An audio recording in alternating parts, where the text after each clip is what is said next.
आज हम लोग एक बहुत ही ज्यादा सेंसिटिव टॉपिक के बारे में बात करने जा रहे हैं, क्योंकि ये एक ऐसा टॉपिक है जिसके बारे में रेयरली कोई बात कर रहा है। जहाँ एक तरफ दुनिया identity crisis, gender equality, women empowerment जैसे मुद्दों को बार बार उठा के अपने ओपिनियंस पे ओपिनियंस दिए जा रही है, वहीं पे दूसरी तरफ मेल एम्पावरमेंट इस टॉपिक के बारे में कोई बात भी नहीं कर रहा। क्यों? क्योंकि सब लोगों ने पहले अज्यूम कर लिया कि male being the dominant of the species, इन्हें तो कोई फर्क ही नहीं पड़ता, ये लोग तो पैदा ही स्ट्रॉन्ग होते हैं। देखो, फीमेल एम्पावरमेंट की हम लोगों को जरूरत क्यों पड़ी? क्योंकि उस टाइम पे ना ट्रेडिशनल सोसाइटी हमेशा वुमेन को लेके सप्रेसिव थे। उस टाइम पे वुमेन की आवाज को हमेशा दबाया जाता था, and at that time it was very much necessary to change the condition of the women and mindset of the people. वहीं पे दूसरी तरफ अगर आप मैस्कुलिनिटी के बारे में बात करोगे तो आपको लोग टॉक्सिक कहेंगे, और फिर ये लोग आपको आके फेमिनिज्म के पाठ पढ़ाएंगे। ये वही लोग हैं जो जेंडर इक्वालिटी के बारे में बात करते हैं, लेकिन मेल्स के लिए इनकी आंखों में कोई इक्वालिटी नहीं होती। एक बात याद रखना, both men and women are integral part of the society, क्योंकि ये बहुत ज्यादा हद तक एक दूसरे पे इंटरडिपेंडेंट है, and this is a fact that you can not change. तो जहाँ पे ये हम लोग वुमेन एम्पावरमेंट के बारे में बात कर रहे हैं, वहाँ पे we should also discuss why men in today's society are becoming weak, and इसी के बारे में मैं आज आपके सामने बात करने वाला हूँ। मैं 3 ऐसे एस्पेक्ट्स आपके सामने रखने वाला हूँ जिसकी वजह से मुझे ये लगता है कि आज की जनरेशन के मेन बहुत ज्यादा वीक हो रहे हैं। तो बिना किसी देरी के स्टार्ट करते हैं हमारे पहले एस्पेक्ट के साथ, which is the emotional aspect. अगर हम लोग हिस्टोरिकल कंटेक्स्ट में बात करें ना, तो अब तक men were always expected to be resilient, क्योंकि फैमिली में कमाने वाला वो एक ही होता है। फाइनेंशियल बर्डन और फैमिली एक्सपेक्टेशन सिर्फ उनके कंधों पे होती है, और अब जो ये फैमिली और सोसाइटी की वजह से उनके सिर के ऊपर इतना ज्यादा मेंटल प्रेशर बिल्ड होता है, वो हम लोग कभी किसी से शेयर नहीं करते, क्योंकि मेंटल हेल्थ इश्यूज ना बहुत ज्यादा हंसी वाली बात बन जाती है, specially if you are a male. लोगों का माइंडसेट काफी हद तक ऐसा था और आज की डेट में भी है कि if a man is very expressive, he is considered as weak. उसे अगर अपने इमोशंस हैंडल करने नहीं आते तो वो बंदा वीक है, एंड इसी वजह से मैन अपने फीलिंग्स, अपने इमोशंस हमेशा अपने अंदर दबाए रखते हैं। इसीलिए अपने फैमिली में अपने पापा या फिर बड़े भाई को देख लो, उनके लाइफ में चाहे कितनी भी बड़ी प्रॉब्लम क्यों ना आ जाए, वो कभी रोते नहीं है। और अगर आपने गलती से भी कभी उन्हें रोते हुए देख लिया तो समझ लेना वो उनके लाइफ के सबसे लो स्टेज पे है, क्योंकि बचपन से लेकर आज तक उनके अंदर इतने ज्यादा इमोशंस भरे पड़े थे कि जब ये इमोशंस का बांध टूटा तब it was very difficult for them to control their emotions. और ये चीज ना मैं ऐसे ही नहीं कह रहा हूं, there is enough data to support it. The national institute of mental health के हिसाब से रोज 9% ऑफ द मेन डिप्रेशन और एंजाइटी महसूस करते हैं। वर्ल्ड हेल्थ ऑर्गेनाइजेशन के हिसाब से ग्लोबली मेल का सुसाइड रेट फीमेल से दुगना है, और अगर आप इंडिया की बात कर रहे हो तो यहाँ पे it's 3.7 times more than female. अब हमारा ये हाल होते हुए भी मेंटल हेल्थ को सोसाइटी पागलपन का नाम दे देती है, और इसी वजह से मेल्स कभी मेंटल हेल्थ प्रॉब्लम्स के लिए किसी की हेल्प सीख ही नहीं करते। इसलिए आज तक जितने भी सारे मेंटल हेल्थ प्रॉब्लम्स का डायग्नोसिस हुआ है वो सारे के सारे फीमेल सेंट्रिक रहे, जैसे मूड स्विंग्स और एंजाइटी। लेकिन आपको आज ये चीज जाननी पड़ेगी कि मेल्स में भी ये सेम सिम्टम्स दिख सकते हैं, एंड मेंटल हेल्थ तुम्हारे लाइफ का एक बहुत बड़ा एस्पेक्ट है, उसे प्लीज इग्नोर मत करना। जब तुम्हारी मेंटल हेल्थ खराब हो जाएगी ना, तो तुम्हें तुम्हारे अलावा और कोई बचा नहीं सकता। और अगर आपको आपकी मेंटल हेल्थ के बारे में और जानना है तो एक ऑडियो बुक सजेस्ट कर रहा हूँ, उसे आज के आज जाके जरूर सुनना। Don't believe everything you think. ये ऑडियो बुक आपको कुकू एफएम पे मिल जाएगी। इस ऑडियो बुक में कैसे आपके थॉट्स, आपके सराउंडिंग्स, आपके रिलेशन, आपकी मेंटल हेल्थ को अफेक्ट करते हैं, इसके बारे में डिटेल में बताया गया है। और कुकू एफएम एक ऐसा ऑडियो लर्निंग प्लेटफॉर्म है जिसे मैं खुद भी यूज करता हूँ, और मैंने नोटिस किया है कि आप में से भी लाखों लोग इसे यूज कर रहे हैं। लेकिन अगर आपने अब तक कुकू एफएम की ऑडियो बुक नहीं सुनी है तो आप कुकू एफएम आपके लिए लेके आया है 7 डेज का फ्री ट्रायल। इन 7 दिनों के दौरान आप पूरे प्लेटफॉर्म पे किसी भी ऑडियो शो को सुन सकते हो, जिसमें 5000 प्लस शो शामिल है, और वो भी बिल्कुल मुफ्त। ये ऑफर बहुत ही ज्यादा तगड़ी है, तो अपने दोस्तों को और अपने फैमिली मेंबर्स को भी इसके बारे में जरूर बताना। और ये ऑफर एक बहुत ही लिमिटेड टाइम के लिए, तो इसे जल्द से जल्द अवेल जरूर करना। And yes, after 7 days subscription plan will be activated. तो अभी जाके डिस्क्रिप्शन में जो लिंक है वहां से कुकू एफएम को डाउनलोड करो। And don't believe everything you think, इस ऑडियो बुक को आज के आज जाके जरूर सुनना। अब इसी मेंटल हेल्थ के बारे में एक और एस्पेक्ट आता है, उसके बारे में समझते हैं कि उसकी वजह से कैसे आज की डेट में मेन वीक हो रहे हैं। सो एस्पेक्ट नंबर 2, साइकोलॉजिकल एस्पेक्ट। आजकल के फास्ट पेस और कॉम्पिटिटिव मॉडर्न लाइफ में स्ट्रेस, एंजाइटी और लोनलीनेस की वजह से ये जनरेशन बहुत ही ज्यादा अनहेल्दी कोपिंग मैकेनिज्म्स का इस्तेमाल कर रही है, जो उन्हें दिन ब दिन कमजोर बना रहा है, जैसे substance abuse, porn addiction, video games, दिन भर रील स्क्रॉल करना। ये सारी की सारी चीजें ना आपको एक ऐसे लूप में फंसा रही है जो अंदर ही अंदर आपके हेल्थ और आपके इमोशनल क्वेश्चन को इतना ज्यादा डैमेज कर रही है कि आप सोच भी नहीं सकते। And not just physically, but इस सोसाइटी के एक्सपेक्टेशन और प्रेशर की वजह से आपके खुद के सेल्फ कॉन्फिडेंस की रोज धज्जियां उड़ती रहती है। लेकिन अगर आपको इस बड़े से लूप से अगर बाहर निकलना है तो इसका सबसे इजीएस्ट रिसोर्ट है कुछ घंटों के लिए अपने दिमाग को पूरी तरह ब्लॉक कर दो। Now this can be the best thing और the worst thing you can do to your mind, depending on how you choose to do it. अगर आपको आपके माइंड को एंगेज करना ही है तो आपके आसपास कई सारे हेल्दी ऑप्शंस है। You can either meditate, you can manifest, you can introspect. अरे अगर ये भी नहीं कर पा रहे हो तो रास्ते पे किसी की हेल्प कर दो यार, it will elevate your mood to some another level. कुछ ना सही तो आपको वो सेटिस्फैक्शन तो मिलेगी, लेकिन अनफॉर्चुनेटली हमारा यूथ सारे इजी और गलत तरीके अपना रहा है जो उन्हें टेम्परेरीली खुश तो कर देते हैं, लेकिन लॉन्ग रन में ये आपको बहुत ही ज्यादा वीक बना रहे हैं। और ये सारे तरीके के ना आपके लाइफ के हर एक एस्पेक्ट को बर्बाद करके रखते हैं, चाहे वो आपकी पर्सनल रिलेशनशिप हो, आपकी जॉब परफॉर्मेंस हो, आपकी स्टडीज, आपकी सेल्फ रिस्पेक्ट, लिटरली एवरीथिंग। आप जो कुछ भी लाइफ में कर रहे हो ना, ये सारी चीजें पावर्ड हो रही है आपके इमोशनल इंटेलिजेंस की वजह से। और अगर आपको आपकी इमोशनल स्टेट सुधारनी है तो आपको सबसे पहले मैस्कुलिनिटी के जो अपने गलत नोशंस पकड़ के रखे हैं उन्हें आपको उठा के फेंकना पड़ेगा। अगर आपको लगता है ना कि सुट्टा मारने से मैं कूल लगूंगा, तो भाई ऐसे गलत नोशन को उठा के फेंक दो। आप क्या कुछ चीजें दाव पे लगा रहे हो वो पहले सोचो एंड देन एक्ट। अगर आपको आपकी इस हैबिट की वजह से, जिससे आप बस एक कूल पर्सन लगते हो, इससे अगर आपको कल कुछ हो जाए तो आपके फैमिली का ध्यान कौन रखेगा? और बस यही नहीं, इवन सोशल मीडिया आपको नेगेटिवली अफेक्ट कर रहा है। इस चीज के बारे में जरा सोच के देखो। बहुत बार आप लोगों से चैट में बहुत अच्छे से बात कर पाते हो, लेकिन जब वो इंसान आपके सामने आ जाए तो आपके मुंह से एक शब्द तक नहीं निकलता। और ये जो लोग अपने फ्री टाइम में रील स्क्रॉल करते बैठते हैं ना, इनको तो स्पेशली एक बात बोलना चाहता हूँ। हर एक रील आपके इमोशंस को एक अलग लेवल पे ट्रिगर करती है। किसी रील को देख के आपको गुस्सा आता है, कभी खुश हो जाते हो, कभी मोटिवेशन आता है, तो कभी बुरा लगता है। और ऑन एन एवरेज एक इंसान एक रील को max to max 10 to 15 seconds देखता है, यानी पर मिनट आप ऑलमोस्ट 5 to 6 रील्स देख रहे हो, और एक घंटे के हिसाब से रफली अराउंड 300 रील्स। अब इस चीज को बारीकी से सुनना कि उस एक घंटे में 300 बार आपके इमोशंस ऊपर नीचे फ्लक्चुएट हो रहे हैं। तुम्हें क्या लगता है ह्यूमंस के लिए इतना ज्यादा फ्लक्चुएशन नॉर्मल बात है? नहीं, तुम अपनी खुद की मेंटल स्टेट को इतना ज्यादा सीवियर स्टेट पे ले जा रहे हो कि उससे उठ पाना बहुत ज्यादा मुश्किल हो जाएगा तुम्हारे लिए। फिर मैं तो क्या, कोई और भी तुम्हें बचा नहीं सकता। एक बात बताओ, जब ये पहले इंस्टेंट मैसेजिंग ऐप नहीं हुआ करते थे, तब हम लोग खुद से दोस्तों को मिलने जाया करते थे। घंटों तक उनके साथ अच्छी खासी कन्वर्सेशंस होती थी, और वो भी आमने सामने। लेकिन जैसे ये डिजिटल एज शुरू हुआ है ना, हम में से बहुत सारे लोग एक्सट्रोवर्ट से इंट्रोवर्ट बन चुके हैं। That is the level of psychological effect on main today. और बात यही पे खत्म नहीं होती। एक और एस्पेक्ट है जो बहुत ज्यादा इंपॉर्टेंट है, और वो है आपका फिजिकल एस्पेक्ट। हिस्टोरिकल कॉन्टेक्स्ट में देखा जाए ना, तो मेल्स के लिए फिजिकली फिट होना या ना होना वाज नेवर एन ऑप्शन। हम मेल्स को कंस्ट्रक्शन वर्क, खेती बाड़ी जैसे बहुत ही ज्यादा लेबर इंटेंसिव टास्क करने पड़ते थे, and physical strength was very crucial for our daily survival. And उस टाइम पे ना physical fitness was a natural part of their life. और वही आज की डेट पे देखे तो कन्वीनियंस और इजी लाइफ को चेज करते हुए हमने अपनी लाइफ को बहुत ज्यादा सेडेंटरी बना दिया है। फिजिकल फिटनेस के लिए we have to go all out of a way. Physical fitness हमें नेचुरली नहीं आती, हमें वो आज की डेट पे बनाने के लिए जिम जाना पड़ रहा है। क्यों? क्योंकि तुम सारा दिन तो घर पर बेड पे पड़े रहते हो। एक रिपोर्ट के हिसाब से we spend almost around 6 to 8 hours every single day just sitting at one place. वही हमारी प्रीवियस जनरेशन मुश्किल से 2 से 3 घंटे किसी एक जगह पे बैठ पाती थी। अपने मॉम डैड दादा दादी को ही देख लो और खुद से कंपेयर करो। आपसे ज्यादा उम्र होने के बावजूद भी वो कितना ज्यादा एक्टिव रहता है, और इस उम्र में वो लोग इतने ज्यादा एक्टिव है, तो सोचो आपकी उम्र वो कितना एक्टिव रहेंगे। And to be honest the difference is very drastic. अच्छा, अगर आप में से कोई जिम जा भी रहा है तो मुझे ऑनेस्टली इस चीज का आंसर देना कि आप में से कितने लोग सिर्फ अपनी फिटनेस और अपने फिजिकल फॉर्म को सुधारने के लिए जिम जा रहे हैं, ना कि जिम में अपनी मसल फ्लेक्स करने के लिए और बाकियों को अपनी बॉडी दिखा के इंप्रेस करने के लिए। अगर आपका पर्पस ही जिम जाना खुद की हेल्थ के लिए नहीं है, तो you will never be able to consistently follow it. एक दिन आप गिव अप करके ये सोच लोगे कि इतने ज्यादा मेहनत करने से, इतने ज्यादा डाइट फॉलो करने से अच्छा स्टेरॉइड्स के इंजेक्शन लगा लेता हूँ, किसी को क्या ही पता चलेगा। That is actually the real mindset of many people in India. 17-18 साल के बच्चे आजकल स्टेरॉइड्स के इंजेक्शन ले रहे हैं। बॉडी बिल्डर्स में तो there are very few people जिन्हें मैंने देखा है जो आपको ये चीज सजेस्ट करेंगे कि रोज वेट उठाने के साथ साथ कार्डियो भी किया करो, ताकि आपकी बॉडी फ्लेक्सिबल भी रहे। आज की डेट पे हेल्दी रहने का मीनिंग ही बदल चुका है। सिर्फ वो प्रोटीन पाउडर खाओ और बड़े बड़े मसल्स बना के घूमो। देखो, मैं यहाँ पे ना कोई वर्कआउट मत करो या फिर करो, या फिर किसी ब्रांड को यूज करो या फिर मत करो, ये नहीं कह रहा हूँ। This is not the topic of discussion over here. My point over here is fitness should be your lifestyle, ना कि कोई ऐसी चीज जो 2 दिन चले और फिर रुक जाए। आजकल ना मैंने एक ट्रेंड देखा है which is related two plus size people. देखो, अगर आप किसी डिसऑर्डर या फिर मेडिकेशन की वजह से मोटे हो and you are working on it, तो in my opinion you are fine. But मैंने खुद ने ना वो कल्चर में बहुत से लोगों को एंटाइटल्ड होते हुए देखा है कि I am a plus size person, मैं रोज पिज्जा बर्गर खाऊंगा, I have body image issues, मैं खुश नहीं हूँ खुद को मिरर में देख के। पर मैं ना इस चीज पे कुछ काम नहीं करूंगा। बॉडी पॉजिटिविटी ना जिसपे आजकल लोग बहुत ज्यादा बातें कर रहे हैं, in my opinion it is totally bullshit. If you are fat and you know it,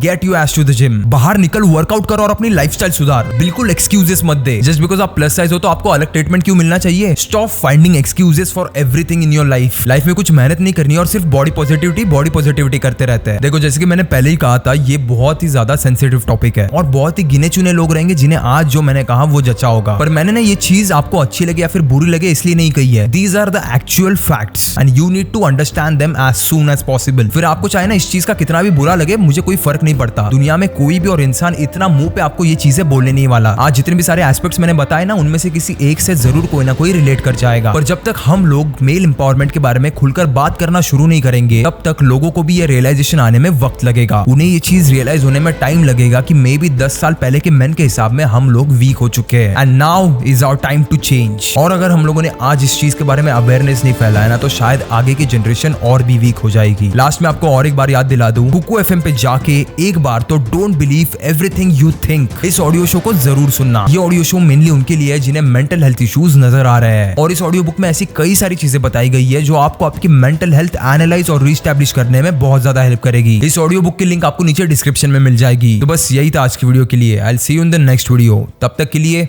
keep inspiring. वैसे ये मैसेज मेरे सब्सक्राइबर्स के लिए है। Thank you so much for tuning in to web of खन्नर। रात को लेट नाइट बैठ के हम लोग ये शूट प्लान करते हैं, स्क्रिप्ट करते हैं और आपके लिए एक नई वीडियो लेके आते हैं। एंड अभी भी अगर आप देखोगे तो जस्ट लेट यू नो 2:18 हो चुके हैं, अभी रात की बात कर रहा हूँ मैं। एंड आपका सपोर्ट हमारे लिए एक बहुत मेजर रोल प्ले करता है। आपकी हर एक कमेंट, आपका हर एक लाइक, आपका हर वो एक शेयर कहीं ना कहीं हमारी टीम में एक बहुत ज़्यादा मोटिवेशन वाली बात होती है। तो जितने भी सारे लोग रहेंगे, आप अगर कुछ कर सकते हो हमारे लिए तो प्लीज़ सपोर्ट करना। एंड मैं आपके लिए ऐसे ही अलग अलग वीडियोस लाते रहूँगा। और बैकग्राउंड में हमारी टीम भी बहुत सारी अलग अलग टॉपिक्स पे, अलग अलग वीडियोस पे काम कर ही रही है। बट अगर आपका भी कोई सजेशन हो तो प्लीज़ कमेंट्स में मुझे ज़रूर बताना। Thank you so much.